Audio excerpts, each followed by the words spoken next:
Olá, boa noite, tudo bem? Mais uma vez, obrigado pela sua audiência. Eu sou o Anderson e esse é o programa Ernesto Responde, com o Ernesto Abercor e seus convidados. O programa Ernesto Responde é gravado aqui na Brasleme 1399, na ERP Flex. Se você precisa de um sistema de ERP completo, robusto e que atenda todas as necessidades que o mercado exige, digita lá erpflex.com.br, que é o ERP onde tem toda a experiência do Ernesto de mais de 55 anos de carreira. No programa de hoje, olha só, em comemoração aos Dia das Mães, que vai ser agora nesse próximo domingo, uma entrevista exclusiva com Laura Schweinberg. A Laura é autora do livro Cuide-se para Cuidar. Mãe 4 vezes, tem uma vasta experiência na área comportamental, entre outros atributos que contempla a profissão de ser mãe. Eu tenho certeza que você vai gostar. É a forma que o programa Ernesto Responde criou para homenagear o Dia das Mães. Acompanhe agora.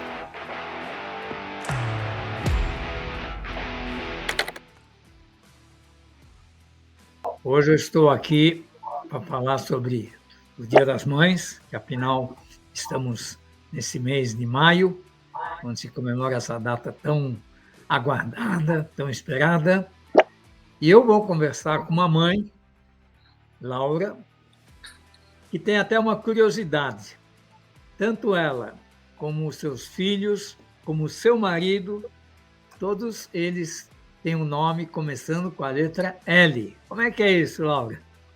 Exatamente! Olá, muito obrigada pelo convite. Que prazer e que honra estar aqui conversando com o senhor, viu? Mas eu sou a Laura, sou casada com o Leandro, e aí isso foi ideia do meu marido. Quando a gente teve o primeiro filho, ele falou, tem que ser com L, né? Porque Laura e Leandro, e beleza, aí ok, Lucas. Aí tivemos o segundo, tem que ser com L. Aí foi aquela coisa para a gente chegar num consenso, chegamos no consenso do Levi. Tivemos a terceira, eu já sabia que tinha que ser com ela, nem precisava me avisar mais. Aí tivemos a Letícia. E depois tivemos a Luísa. Então, na verdade, né, nós somos a família Lalelu. Eu comecei na internet, inclusive, com este nome, Família Lalelu, porque é isso, eu sou a única lá, Laura, e aí nós temos o Leandro, Lucas, Levi, Letícia e Luísa. Todo mundo com L. É bacana, né? O L é uma letra boa, porque fica no meio, né, do alfabeto. Então, na escola, você não é nem o primeiro nem o último a ser chamado. E nem o último. Exatamente. Mas, olha, eu tive reunião na escola de um dos meus filhos esse fim de semana, no sábado, né? E aí tinha lá um momento da reunião que era para falar individualmente com a professora. E aí eu perguntei, como é que vai ser a ordem? Pega a senha, alguma coisa? Não, vai ser por ordem alfabética. Então, assim, aí não foi tão bom ele. Nesse momento eu queria ter dado com a letra A, entendeu? Tipo, sei lá, Arão. Arão, já ia ser logo o primeiro, né? Tem suas vantagens e desvantagens. Muito bom. Não poderíamos deixar de começar essa conversa falando um pouco desse seu livro, né? Porque escrever um livro é uma coisa fantástica, porque normalmente não é pouca coisa, né? É composto aí de muitas páginas e às vezes a gente está no meio de escrever o livro, não sabe mais o que falar. Cuide-se para cuidar. Fala um pouquinho dele. O Cuide-se para Cuidar, ele nasceu realmente no coração, antes de se tornar realidade, né? E ele tem tudo a ver com o que eu faço hoje e com a trajetória que eu fiz até aqui da minha vida. E ele nasceu realmente com esse intuito. Claro que a gente tem vários motivos para escrever um livro, né?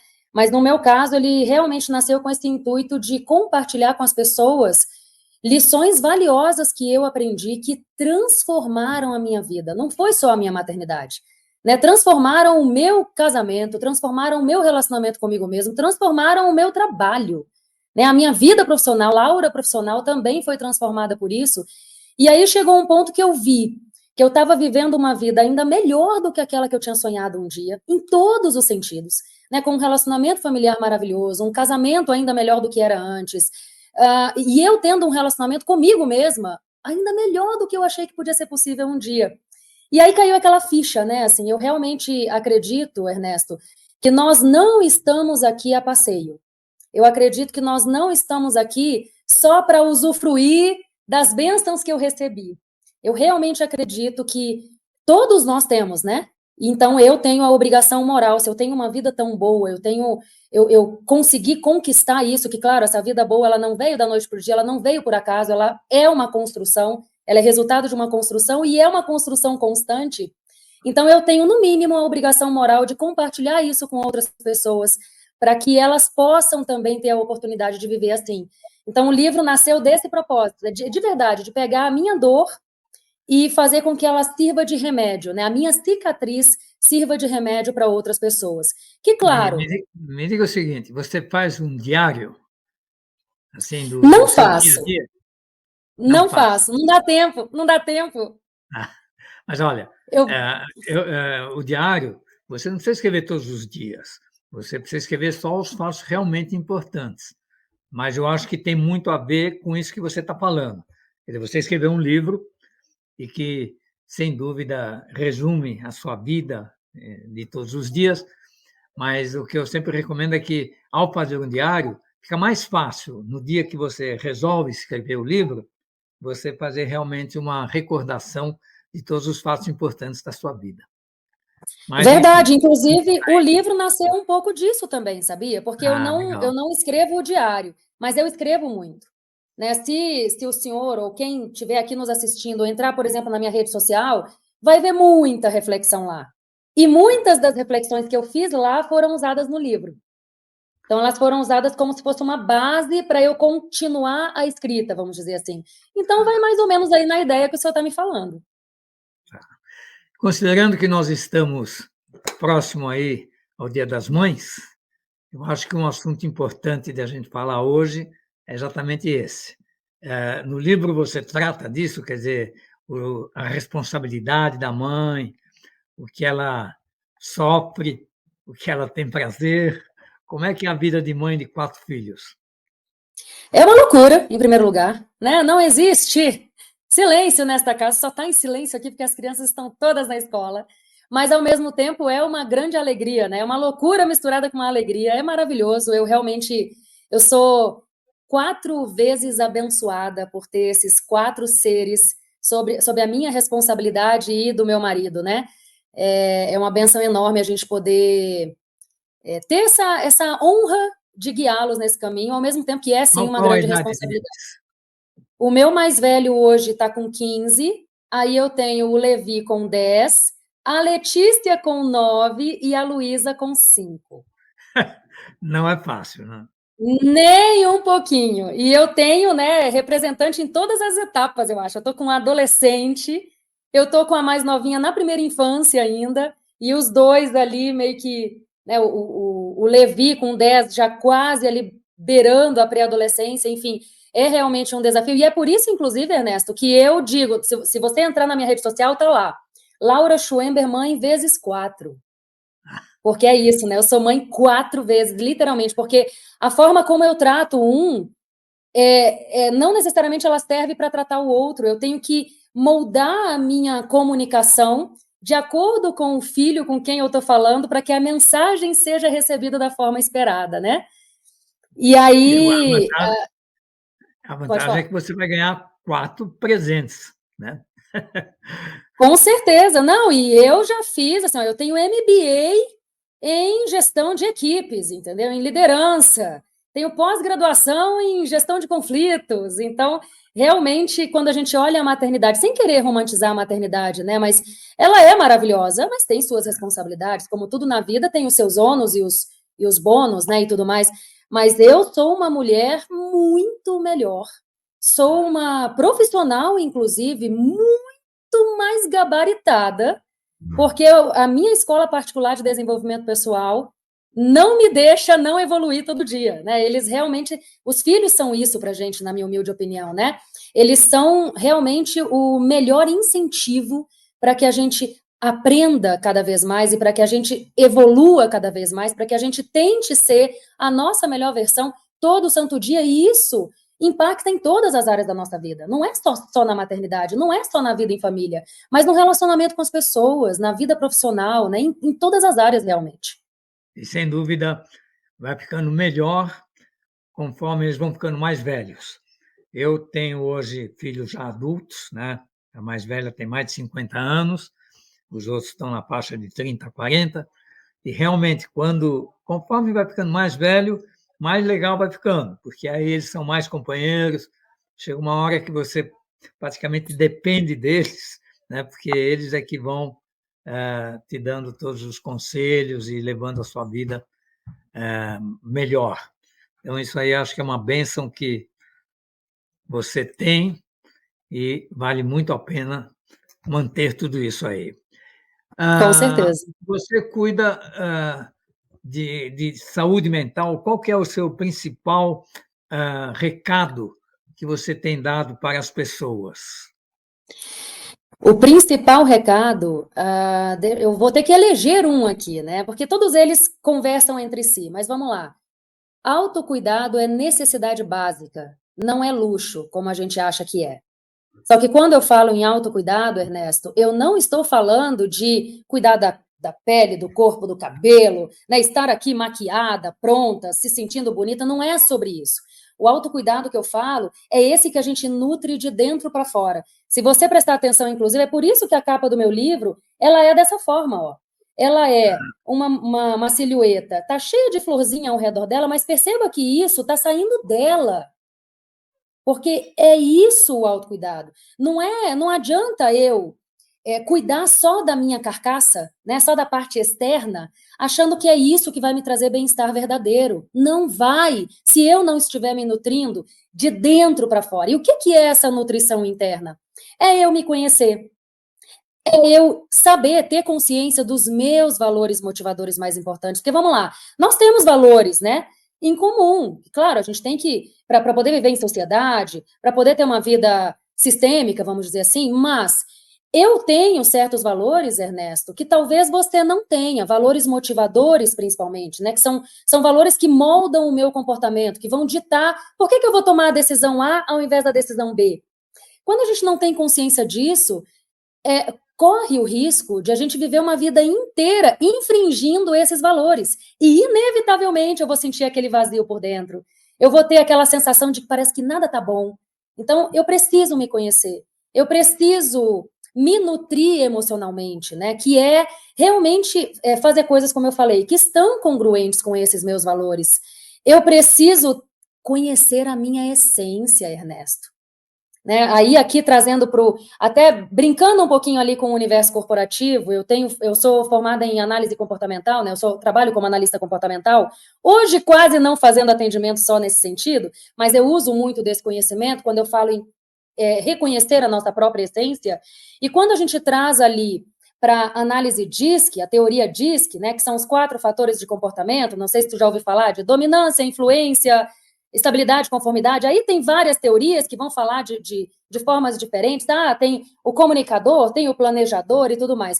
Qual é a importância da gente saber isso? Não é para eu saber o meu perfil comportamental e ter lá um título, eu sou DS, eu sou DI, não é sobre isso. É sobre eu entender qual é a minha essência, como eu me sinto confortável sendo. E aí, de novo, isso que eu estou falando, eu falo muito no universo familiar, mas isso que eu estou falando, quando eu falo de autoconhecimento e autocuidado, Ernesto, repito, é algo que impacta, sim, no nosso relacionamento familiar, impacta, sim, na minha forma como eu crio os meus filhos, como eu lido com meu marido, mas impacta também na forma como eu lido com meu colega de trabalho. Impacta no tipo de chefe ou líder que eu sou, ou no tipo de liderada que eu sou. Né? E aí, quando eu sequer sei a minha essência, muita gente, Ernesto, vive uma vida inteira totalmente distante de quem realmente é.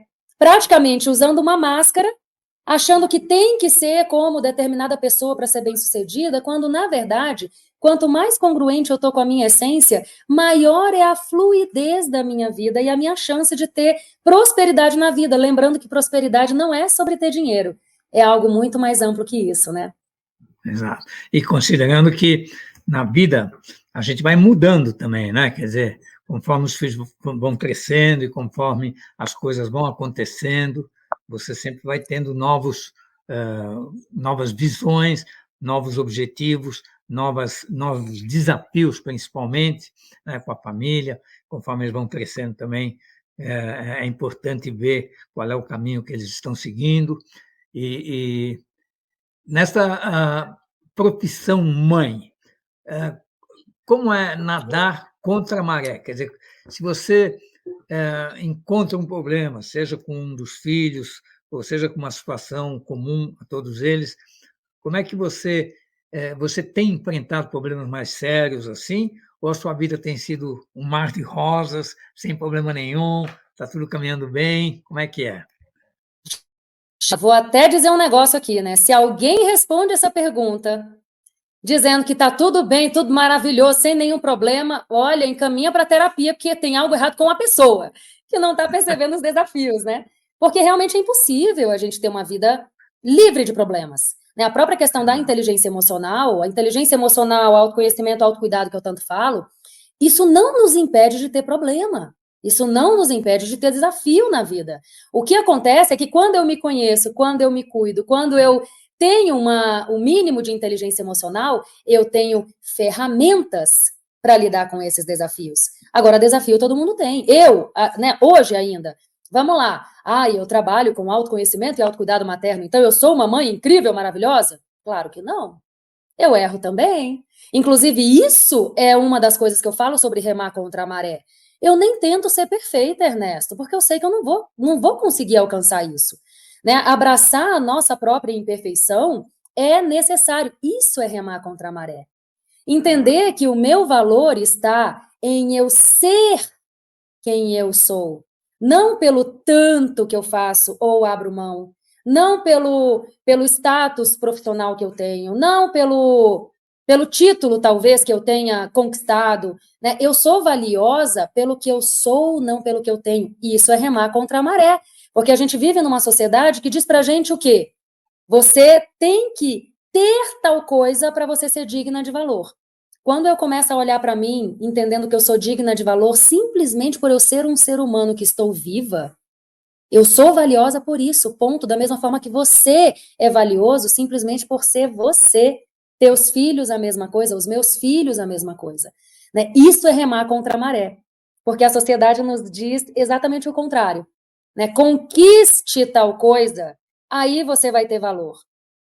Seja aquela mãe guerreira que dá conta de tudo e carrega todos os pratinhos, aí você vai ter valor. Não, não.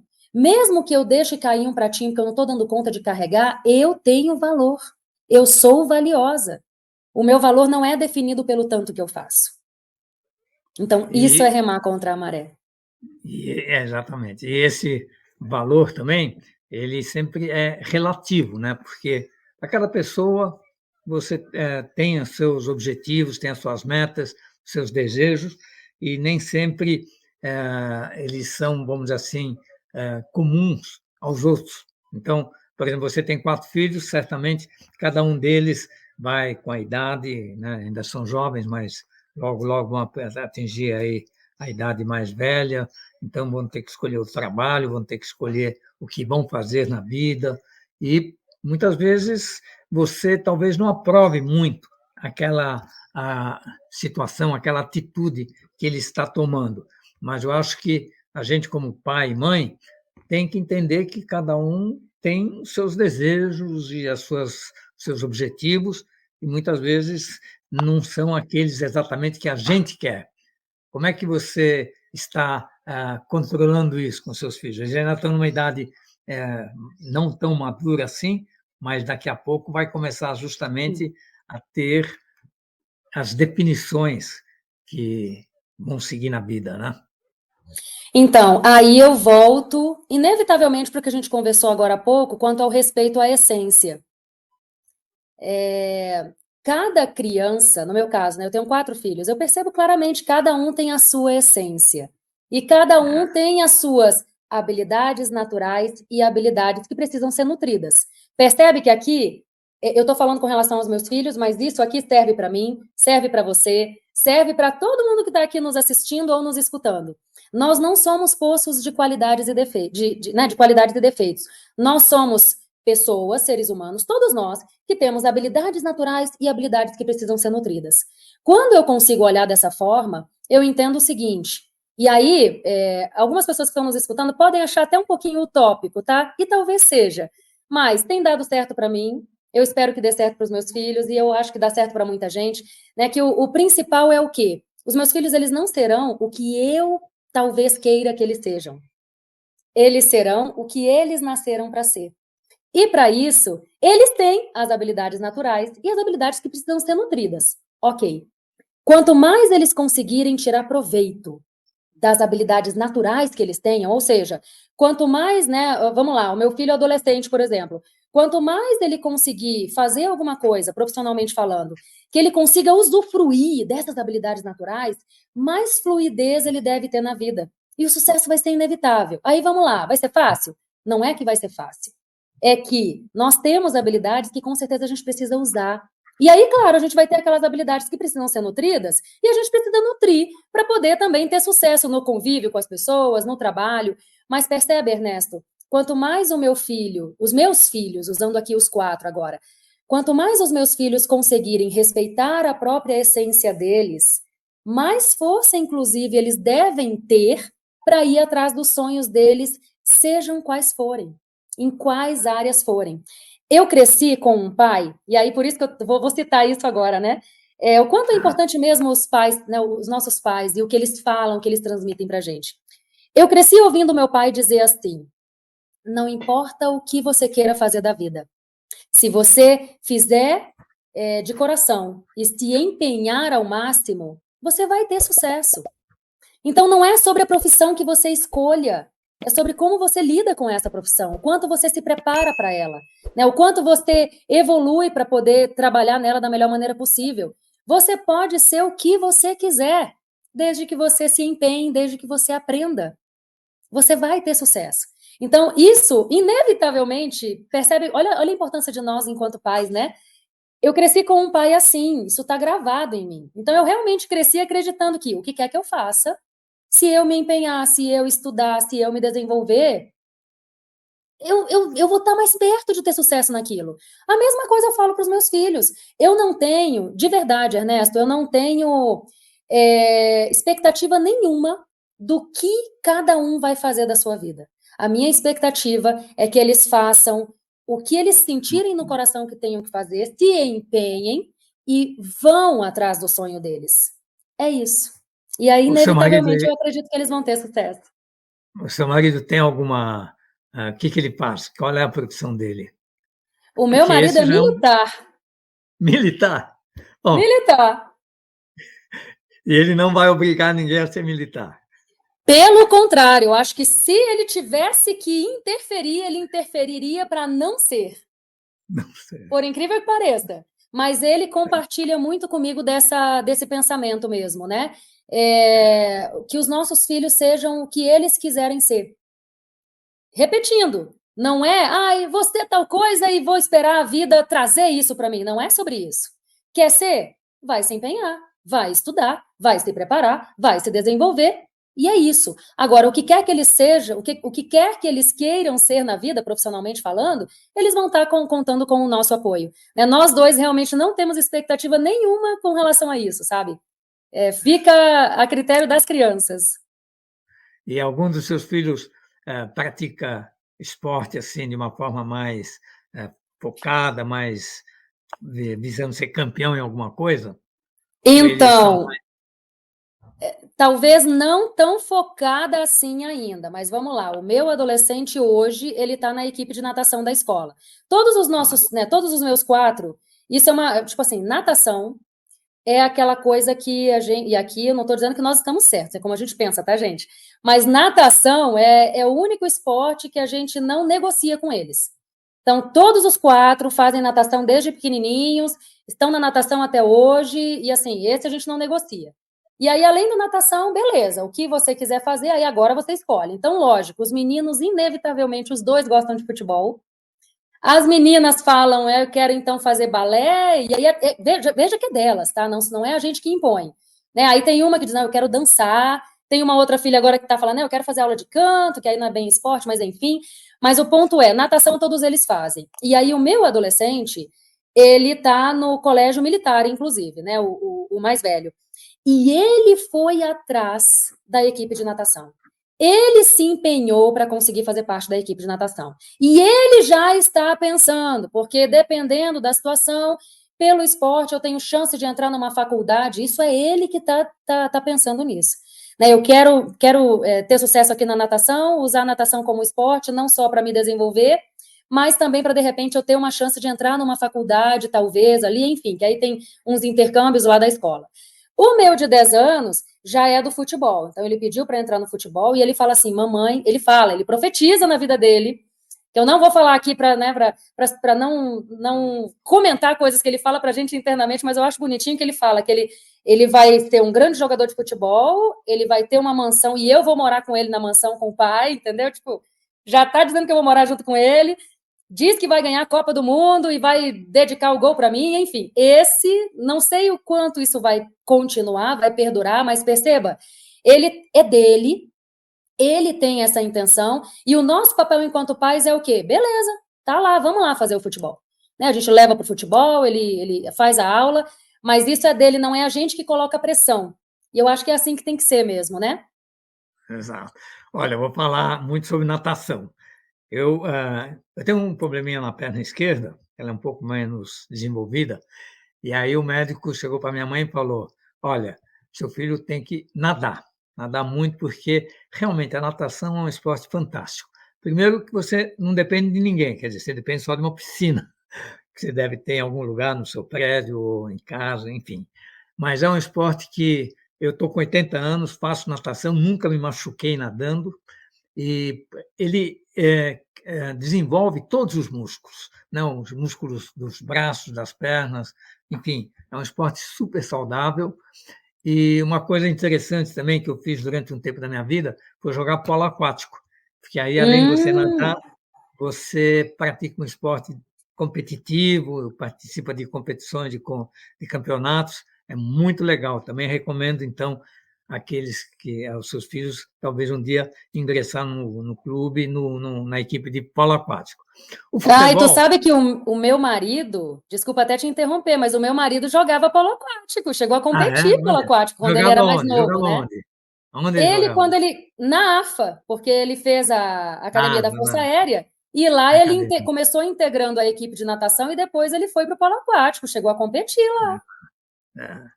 O futebol é um esporte muito legal também, mas é que normalmente, quando chega nos 30, 40, 50 anos, a pessoa sofre uma contusão que não cura nunca mais, porque é Uhum. um esporte muito sensível a contusões, né?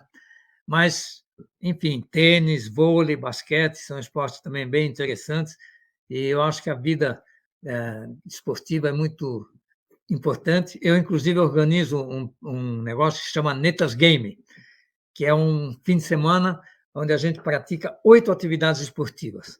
Normalmente as pessoas não conhecem as 8, mas participam das 8, que é vôlei, basquete, futebol, natação, corrida, enfim, são 8 atividades que a gente pratica, inclusive aqui onde eu estou, na Fazenda Morros Verdes.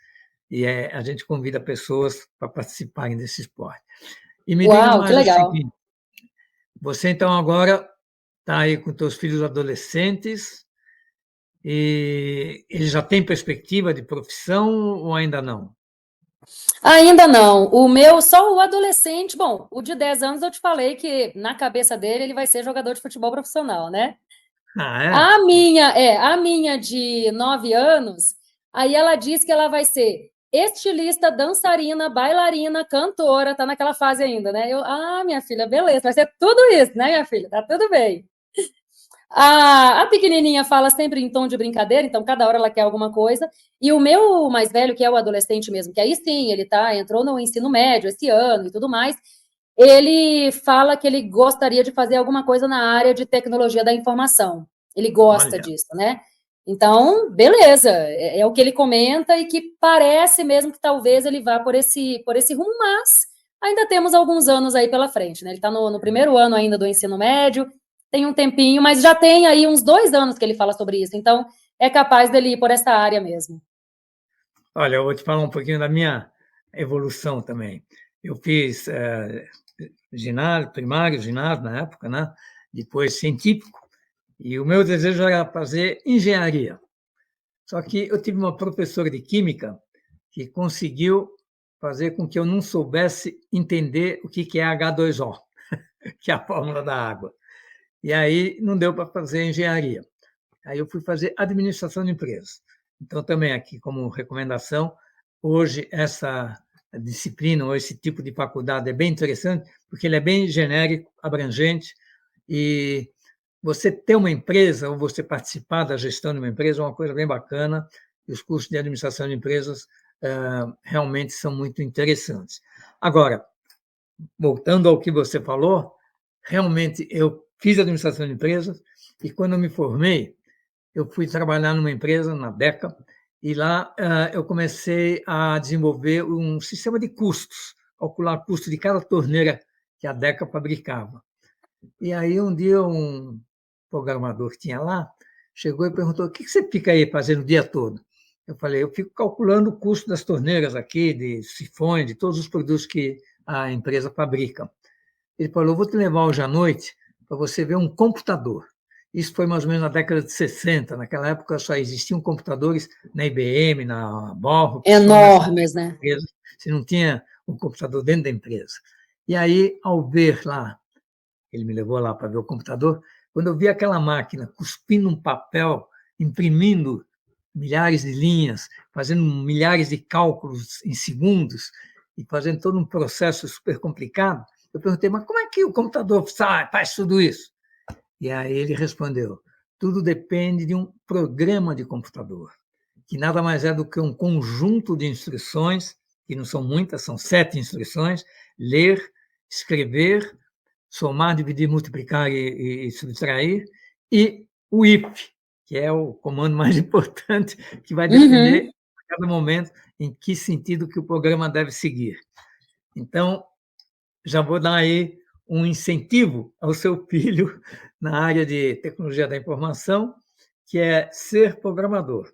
Eu tenho até uma frase meia forte assim, que eu digo: a raça humana se divide em 2, os programadores e o resto. Eita! Muita... Cada um puxando para o seu lado, né? Tá tudo certo. E agora é interessante que essa profissão ela está tendo uma mudança incrível, porque está surgindo no mercado um negócio chamado low code, que é uma coisa super interessante, porque permite que qualquer pessoa leiga, né, que não seja uma pessoa técnica, e que não seja muito conhecedora de detalhes, desenvolva programas de uma forma super fácil, simplesmente selecionando as opções e dizendo o que ela quer fazer.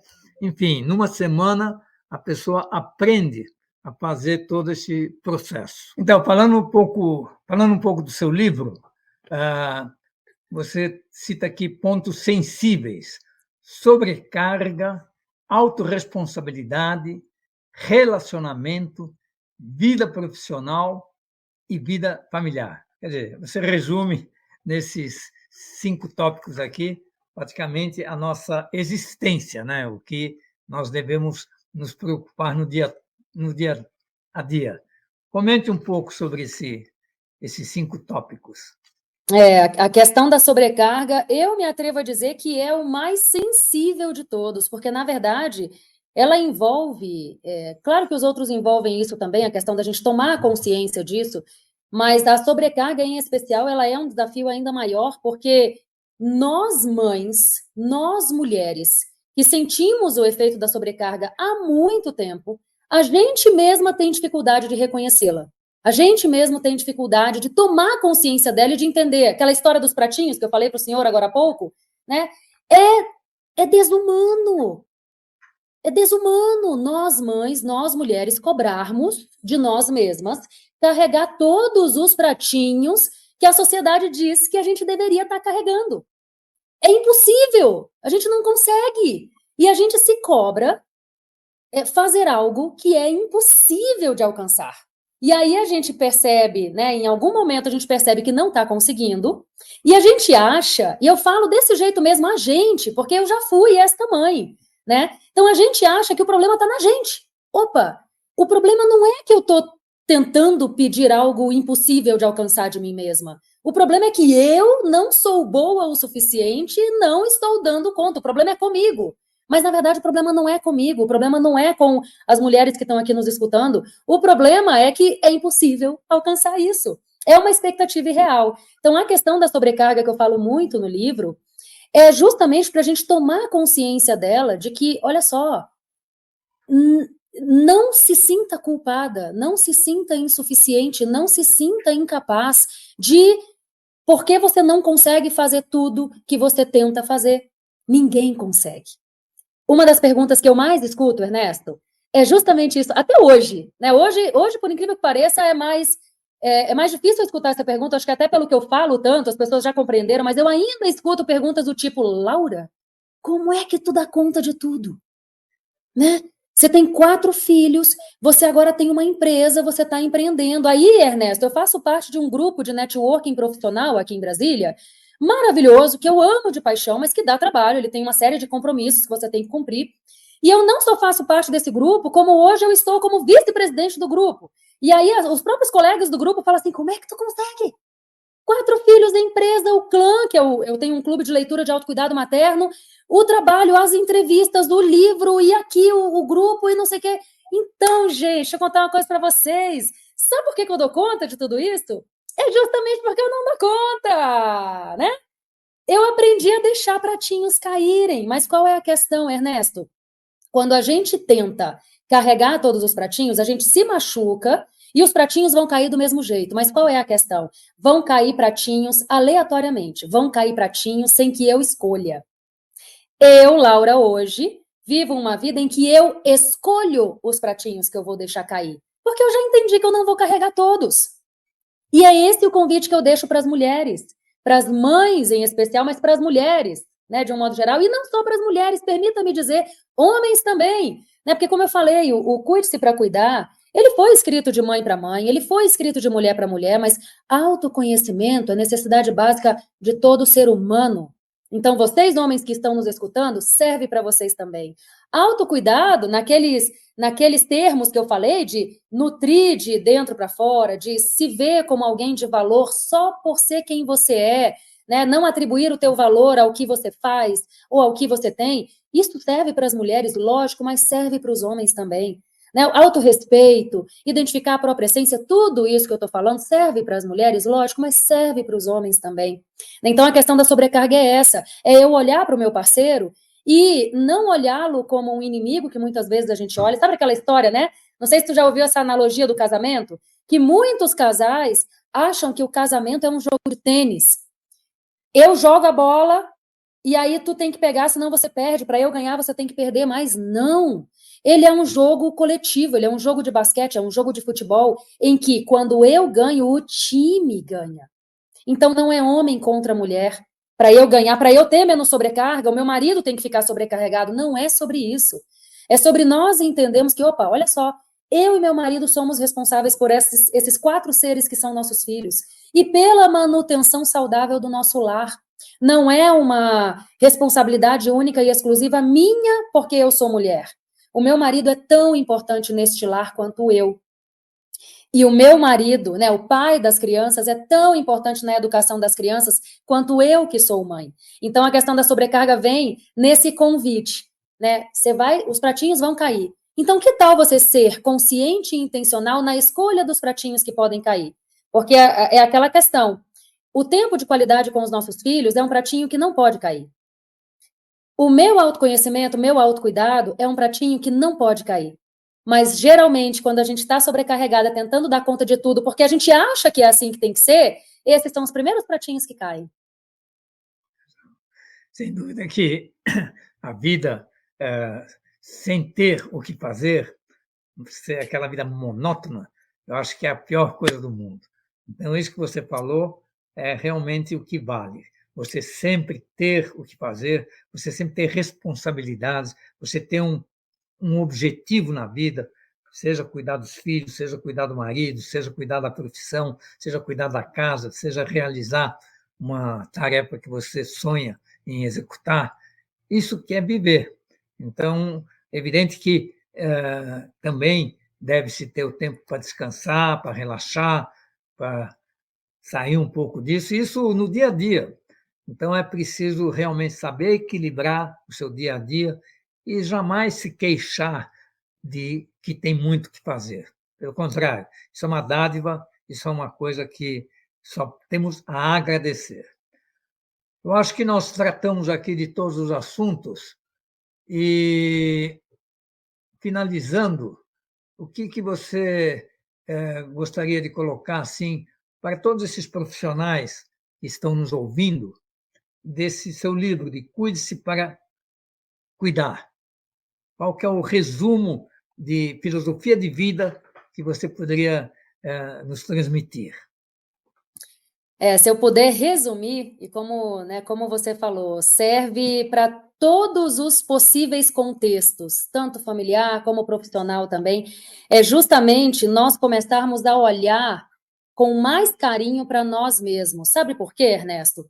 A melhor forma de eu ser uma boa companhia para as pessoas, de eu ser uma pessoa empática com as pessoas, de tratar o outro com compaixão, com empatia, com carinho, com cuidado, com paciência, a melhor forma de eu conseguir oferecer isso para o outro é eu oferecendo isso para mim primeiro.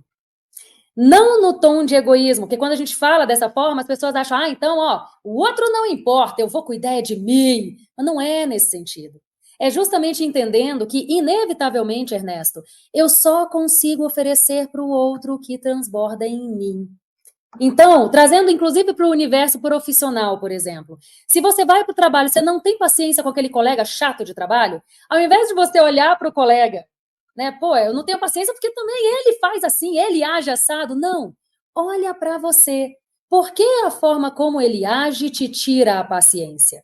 Porque, sabe, o olhar é sempre olhando mesmo para a gente, porque no fim das contas é sobre isso. Você já viu, né? Com certeza, se eu perguntar aqui, todo mundo vai ter um exemplo, inclusive talvez até um exemplo próprio. Você já viu alguém que está realmente feliz e satisfeito com a própria vida ficar caçando confusão com os outros?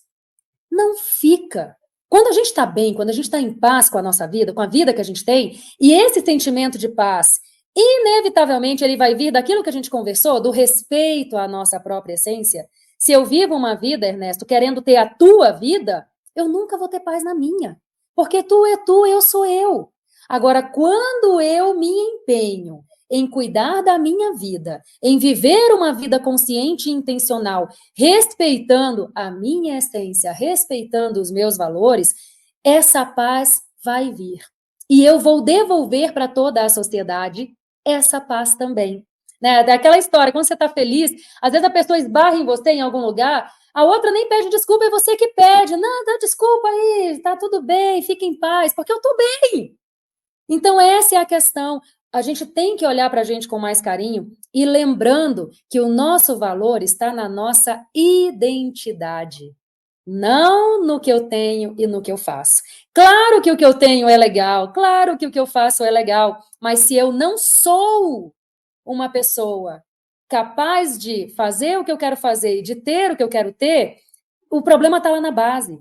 Então, foca na nossa identidade, seja uma pessoa cada vez melhor, seja um eterno aprendiz, né, de estar sempre em constante aprendizado em todas as áreas da vida. Invista, sim, no teu cuidado, no teu conhecimento, profissionalmente falando, mas invista também em cuidado e conhecimento a nível emocional. O nosso emocional comanda tudo. A nossa forma de ver as coisas é que define como a gente vai lidar com elas, lidar com as situações. Então, por isso que a gente tem que começar cuidando dos óculos que a gente tem usado para ver a vida. Você comentou aí da reclamação? É um dos maiores desperdícios de energia. Né? Como a gente gasta energia, parece que drena a nossa energia quando a gente reclama. Então, ao invés de reclamar, foca na solução. Ao invés de focar no problema, foca na solução. Isso tudo vai vir quando a gente começa a exercitar mesmo esses óculos que a gente tem usado para ver a vida. Então, Olga, como que as pessoas conseguem ler seu livro, obter seu livro? Porque hoje a maior parte dos livros nem está em todas as livrarias, né? Como é que consegue obter o livro? Então, o meu livro está disponível nas principais livrarias virtuais. né? Então, a dica que eu dou sempre, seu Ernesto, coloca Cuide-se para Cuidar no Google mesmo, que aí você vai achar onde ela está disponível. Está na Amazon, tá disponível em versão digital, inclusive, né? E em várias outras livrarias virtuais. Para quem mora em Brasília, eu sempre tenho também alguns exemplares aqui comigo. Então, quem quiser pode comprar direto comigo ou pedir mesmo pela internet. Porque quem mora em Brasília geralmente não gosta de pedir na internet porque quer pegar pessoalmente de mim. Né? E com dedicatória, inclusive. Então, por isso que eu sempre tenho alguns exemplares aqui comigo. Mas a forma mais fácil é essa. Coloca Cuide-se para Cuidar na internet que vai aparecer. Tem um telefone, um endereço, como é que ele se comunica com você? A melhor forma de se comunicar comigo hoje, de verdade, é pelas redes sociais. Porque aí lá, inclusive, tem um WhatsApp que é usado, né, para fazer o suporte da minha empresa. Então, por esse WhatsApp, ele consegue chegar onde ele quer. Tem a opção de contratação de palestras, treinamentos, a própria questão do CLAM, que é o Clube de Leitura de Autocuidado Materno que eu faço hoje. O livro também está lá. Então, pela minha rede social, ele consegue ter acesso a esse número, que é o suporte da minha empresa, e aí ele consegue chegar também na forma de adquirir o livro ou pela internet ou diretamente comigo. Fica tudo facinho lá. Ok. Então, pessoal, está aí à disposição o livro e essa entrevista que a gente fez foi muito boa e eu agradeço a todas as suas palavras. Dificilmente eu poderia ter a sorte de ter uma pessoa que expressasse tão bem o que essa semana representa. Quer dizer, essa semana do Dia das Mães representa exatamente isso, né? Aquele cuidado de mãe em dar conselho aos filhos de como levar a vida, de como respeitar os outros, de como continuar progredindo e estar sempre feliz, estar sempre de bem com a vida. Sem dúvida, suas palavras caíram como uma luva para comemorar esse Dia das Mães de 2024. Eu que agradeço, Ernesto, imensamente pela oportunidade de estar aqui conversando com você e por gravar esse programa especial de Dia das Mães. Foi uma honra de verdade para mim. Muito obrigada mesmo. E calhou muito bem. Muito obrigado.